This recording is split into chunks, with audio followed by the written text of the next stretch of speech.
1950, Billy Graham show, The Hour of Decision Begins.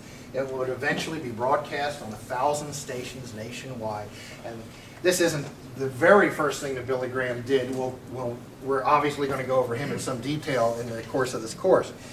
But this is really when he starts to become an international superstar. Here we go. 1950, founding of the Billy Graham Evangelistic Association. 1954, Billy Graham Crusade in London draws 2 million people. I was there. Were you really? Wonderful. I sure was.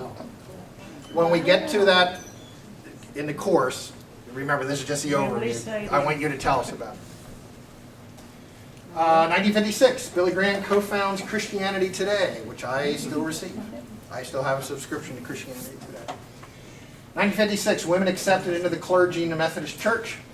1957, women admitted to clergy in the Presbyterian Church, although they didn't actually get around to ordaining any until 1965. 1957 is an important year because many fundamentalists break from Billy Graham because Billy Graham believed in ecumenicalism and he believed in desegregation, and fundamentalists split from him. So today the press often kind of melds fundamentalists and evangelicals together. 1957 they went their separate ways. They've never officially joined back together again. 1958, merger of northern churches forms the United Presbyterian Church in the USA. 1960, John Kennedy becomes the first and only Catholic president. John Kerry was Catholic, but did not become president.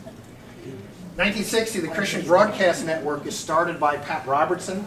It's kind of a fun story because, you know, it's the classic, you know, they basically started it in a closet and it had like 3 watts of power, and of course, in time it became an international powerhouse. 1967, the Confession of 1967 is passed in the United Presbyterian Church. April 23rd, 1967, the United Methodist Church is created, bringing together the Evangelical United Brethren, and the Methodist Church has 11 million members. 1970, Elizabeth Platts becomes the first female Lutheran pastor in North America. 1970, ordination of women as deacons is approved in the Anglican Church. 1971, the Sojourners magazine is started. Now, just to show that every movement, you also always have kind of side movements. Sojourners is an evangelical magazine, which they're here on our line, but it's focused on social causes, which is probably more here on our line. So these are evangelicals, so they believe in that whole, you know, Calvin, Luther, all that. We're all basically miserable. God's perfect. The only way we can build a bridge to God is through faith in His Son, Jesus Christ, etc. So they believe in all that, but they're very focused on social causes. 1973, Trinity Broadcasting Network is founded by Paul Crouch, Jan Crouch, Jim Baker, and Tammy. 1976, Prison Fellowship Ministries is founded by Chuck Colson.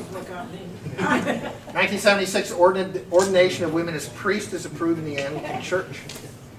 1976, Newsweek declares 1976 the year of the evangelical. This is when the press is waking up to the existence of such people. You'll recall the famous reaction when Jimmy Carter was running for president, and they asked him what his religious beliefs were, and he said, well, I'm an evangelical, I'm a Southern Baptist, and this set the northern press into a frenzy because they thought this meant this presidential candidate was a member of some cult called evangelicals. So, of course, by that time, there was probably 60 million evangelicals in the United States. 1976, born-again Georgian Jimmy Carter is elected to the presidency. 1977, Focus on the Family is started by James Dobson. And I thought I saw in the news this week that he was stepping down. He is stepping down. So, 33 years was a pretty good run, I think right? he'll still participate. 1979, fundamentalist pastor Jerry Falwell founds the Moral Majority. 1980, Marjorie Matthews becomes the first female Methodist bishop.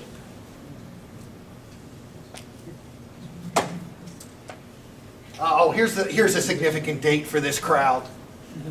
June 10th, 1983, the United Presbyterian Church in the USA and the Presbyterian Church in the United States reunite North and South with a little over 3 million members. And the Civil War is officially over. Civil War is officially over.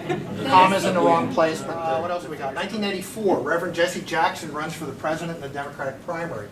I captured this because there haven't been that many pastors that have run for president, and so we captured that. 1987, Pat Robertson founds the Christian Coalition. 1988, Reverend Jesse Jackson and Pastor Pat Robertson run for president in the Democratic and Republican primaries. So this would have been the first time you had two pastors, major candidates in the party. And we'll get to this in time, but 1988, there was a point during the Democratic primary season where Jesse Jackson was the clear forerunner. I mean, he like won Michigan and stuff. I mean, he was actually the forerunner at one point, and then he fell back into the pack. 1992, April Ollring Larson becomes the first woman Lutheran bishop in America. 1994, 13 million Methodists in the U.S., 18 million around the world. 1994, 32 million Baptists in 27 denominations in the U.S. 1994, Episcopal Church, about 2.5 million. 1998, the largest church in the world is the Yoido Full Gospel Church in Korea. 240,000 people attend weekly worship services.